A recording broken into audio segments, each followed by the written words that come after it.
আসসালামু আলাইকুম ভিউয়ার্স, কেমন আছেন সবাই? আশা করি ভালো আছেন।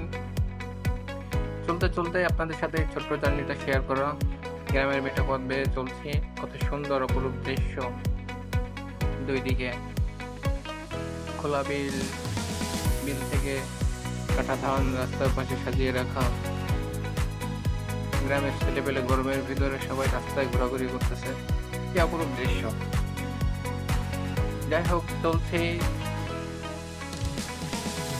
গাজী টায়ারের সাথে নিরাপদ হোক পথ চলা।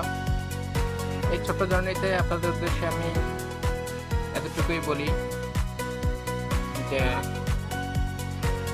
একজন ড্রাইভার হিসেবে, একজন চালক হিসেবে আপনার যে বাহনটি বা যে গাড়িটি হোক, সে সাইকেল, ভ্যান, রিক্সা, আপনি যদি আপনার বাহনটি নিরাপত্তার সহিত, সতর্কতার সহিত পরিচালনা না করেন,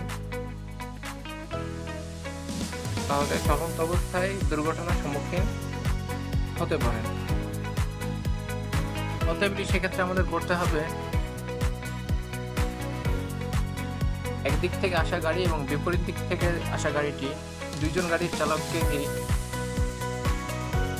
দুইজনেরই সুবিধা এবং অসুবিধা বুঝতে হবে। বিশেষ করে স্যাক্রিফাইস ব্যাপারটা নিজেদের মধ্যেই বুঝে নিতে হবে। কেননা আপনি যদি স্যাক্রিফাইস করতে না জানেন, তাহলে দুর্ঘটনার সম্মুখীন হবেন। ধরেন আমার গাড়িটি এখন 60 কি 70 স্পিডে আছে।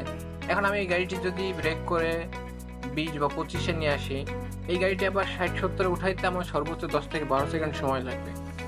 তো কি আমার প্রয়োজন? এই সময়টুকু নিজেদের কাছে সেভ করে রাখলেই হয়। যাই হোক, আশা করি আমার কথাগুলো বুঝতে পারছেন। ধন্যবাদ। সাথে থাকবেন। ইনশাআল্লাহ সামনে আরো কথা হবে। আল্লাহ হাফেজ।